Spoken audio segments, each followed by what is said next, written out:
Hello बच्चों, आपका biology mentors में राज सर आप लोग के लिए लेके आ गया हूँ लेसन 4 का पार्ट 3, जिसमें आपको पार्ट 1 पढ़ाया गया था जिसमें 7 प्रश्न पढ़ाए गए थे। पार्ट 2 पढ़ाया गया था जिसमें 6 प्रश्न पढ़ाए गए थे। और आज हम लोग 6 से 7 प्रश्न आज देख लेंगे। अगर ये सारे प्रश्न अगर पढ़ के आपको एग्ज़ाम में जाते हैं तो लेसन 4 का एक भी ऐसा प्रश्न एग्ज़ाम में नहीं आएगा जो आपसे नहीं बनेगा। बस यही है कि आप लोग को मेहनत करते रहना है और पार्ट 1, पार्ट 2 और पार्ट 3 तीनों वीडियो को शॉर्ट प्रश्न का देख लेते हैं। तो लॉन्ग प्रश्न भी एग्जाम में आएगा तो भी बन जाएगा और शॉर्ट प्रश्न आएगा वो भी बन जाएगा। और इससे तय है कि 7 से 8 नंबर का 5 नंबर वाला भी इस चैप्टर से आता है और 2 नंबर वाला भी इस चैप्टर से आता है। तो इसलिए चैप्टर को छोड़ के नहीं जाएंगे, इस चैप्टर को कर लेंगे। ज़्यादा प्रश्न है नहीं, 20 प्रश्न होंगे और 20 प्रश्न में से आपको समझ लीजिए एग्जाम में आना तय है। और एक बात और मैं बता दूं, जो भी ऑब्जेक्टिव इस लेसन का पढ़ाया गया है उससे बाहर एक भी एग्ज़ाम में नहीं जाएगा। तो कृपया करके ऑब्जेक्टिव ही कर पढ़ लीजिए और इसके साथ साथ जो भी शॉर्ट प्रश्न पढ़ाए गए हैं उसको पढ़ के जाइए। तो आइए हम लोग बिना टाइम व्यर्थ किए हुए पढ़ते हैं। पहला दे रखा है कि यौन संचारित रोग क्या है और इसको बोलते हैं STD।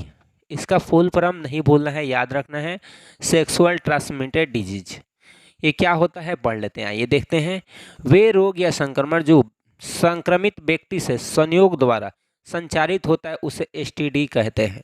मतलब क्या है, मान लीजिए किसी व्यक्ति को यौन संचारित रोग हुआ है, ठीक है, और यह व्यक्ति किसी के साथ सेक्सुअल कर रहा है, सेक्स कर रहा है, तो उससे ये फैल सकता है लोग।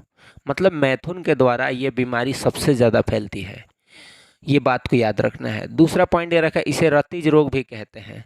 और तीसरा, इसे जनन मार्ग संक्रमण रोग भी कहते हैं, भूलना नहीं है।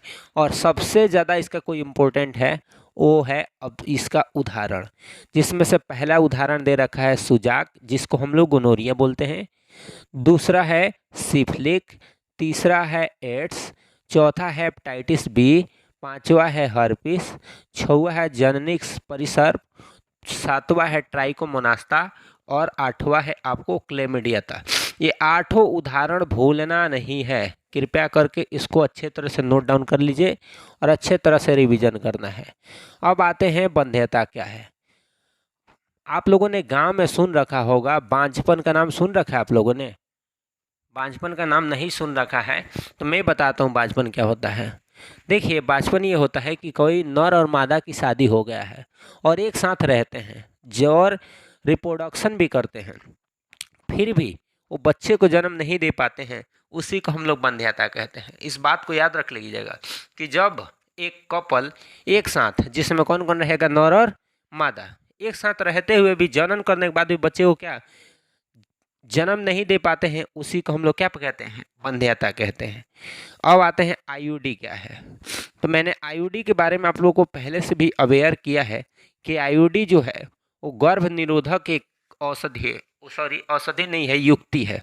कहने का मतलब यह है, ये गर्भाशय से योनि तक लगाया जाता है, जो कि क्या करता है, अगर हमें चाहिए कि 3 साल तक कोई बच्चा नहीं चाहिए तो उसमें उस स्थिति में IUD एक्सपर्ट डॉक्टर या एक्सपर्ट नर्स के द्वारा क्या कर दिया जाता है, गर्भाशय से योनि तक लगा दिया जाता है।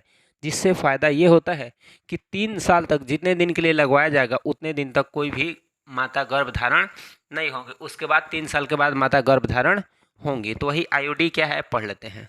यह गर्भ धारण को रोकने वाली युक्ति है जो डॉक्टरों या एक्सपर्ट नर्स के द्वारा योनि से गर्भाशय तक लगाई जाती है। अगला आते हैं, इसका कुछ उदाहरण है जो कि भूलना नहीं है, एग्जाम में आना तय है। जैसे में पहला दे रखा है औषधि रहित। औषधि रहित का उदाहरण क्या होता है, लिपिस्लूप। और तांबा मोचक IUD का उदाहरण क्या होता है, कॉपर टी, कॉपर 7, मल्टीवुड 375। और हार्मोन मोचक तो भूलना ही नहीं है भाई, LNG20 और प्रोस्टाट। अगला आते हैं प्रखनली शिशु क्या है, जिसको हम लोग अंग्रेजी में टेस्ट ट्यूब बेबी बोलते हैं। देखिए, अनेक स्त्रियों में अंडाशय या गर्भाशय सामान्य होते हैं या उनके पतियों में शुक्राणुओं की कमी होती है, जिससे स्त्री गर्भधारण नहीं हो पाती है। तो ऐसी स्थिति में क्या किया जाता है, उसके पति से शुक्राणु को ले लिया जाएगा और उस माता से अंडाणु को, और लैब में जितना प्रोसेस, जितना तापमान स्त्री के अंदर होता है, जितना तापमान में आपको ये निषेचन की प्रक्रिया होता है उतना ही तापमान में प्रयोगशाला में क्या किया जाता है, शुक्राणु को अंडाणु के साथ टकराया जाता है। और जब शुक्राणु अंडाणु के साथ टकरा के युग्मनज बना लेता है तो उस युग्मनज को फिर से क्या कर दिया जाता है, माता या गर्भाशय में क्या कर दिया जाता है, स्थानांतरित कर दिया जाता है। और उससे जो शिशु निकलता है उसी को हम लोग क्या कहते हैं, प्रकनली शिशु। इस बात को भूलना नहीं है। इसी का है एक याद रखना है, ZIFT, जिसका फुल फॉर्म होता है जाइगोट इंट्राफैलोपियन ट्रांसफर।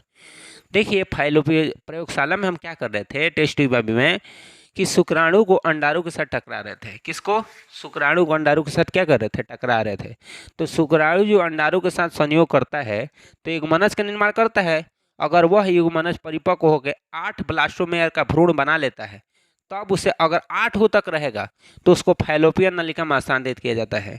इसे ही क्या कहते हैं, ZIFT कहते हैं, भूलना नहीं है। देखिए प्रयोगशाला में जो भी युग्मनज बना है ना, जिस अंडाणु और शुक्राणु को टकराने से अगर परिपक्व होकर 8 ब्लास्टोमेयर से अधिक हो जाएगा तो उसको सीधे कहाँ स्थानांतरित कर दिया जाएगा, गर्भाशय में। उसी को हम लोग क्या कहते हैं, IUT, भूलना नहीं है।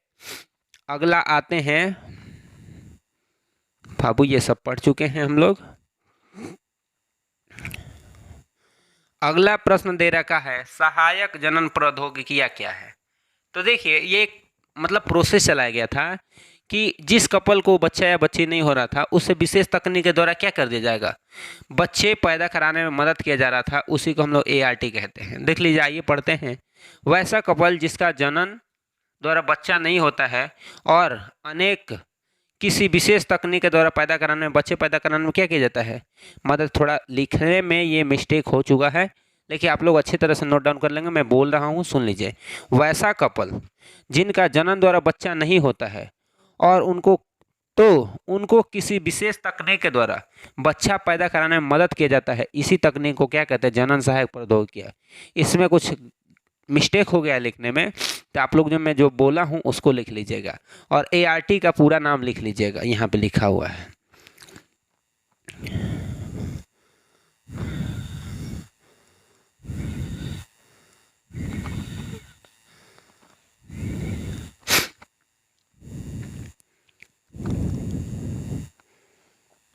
बाबू यहाँ पे दे रखा है प्रश्न कि एमिनोसिंथेसिस क्या है।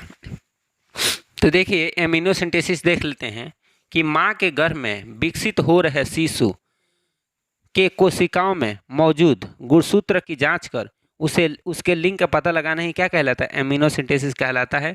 ये भूलना नहीं है। अगला है गर्भाशय वीर्य सेचन क्या है। तो इस तकनीक में स्त्री के पति से या अन्य स्वस्थ दाता से शुक्र लेकर कृत्रिम रूप से गर्भाशय में स्थानांतरित किया जाता है। उसी को हम लोग क्या कहते हैं, गर्भाशय वीर्य सेचन कहते हैं। तो बच्चों यहीं पे ये चैप्टर क्या होता है, ख़त्म होता है। और हाँ, इसको अच्छे तरह से आप लोग रिवीजन कर लेंगे। मैं फिर से एक बार दिखा दे रहा हूँ, अच्छे तरह से इसको नोट डाउन कर लेना है और घर पे अच्छे तरह से रिवीजन कर लेना है। अगर अच्छे तरह से रिवीजन करके जाते हैं तो एक भी बाहर से नहीं आएगा। और एक बात मैं और बता दूं, आप लोगों को 11 क्लास का जो टॉपिक मेन है उस टॉपिक का आप लोगों को डेली अब वीडियो मिलेंगे जो कि बहुत ज़्यादा इम्पोर्टेंट रहेंगे। अगर उसको आप पढ़ लेते हैं तो आपके लिए बेहद ही बहुत अच्छा होगा। 11 क्लास का टॉपिक आज से जो मेन है मैं पढ़ाने की कोशिश करूँगा और आप लोगों को क्लास चलेगा। तो इसी के साथ मिलेंगे अगले वीडियो में, तब तक के लिए जय हिंद।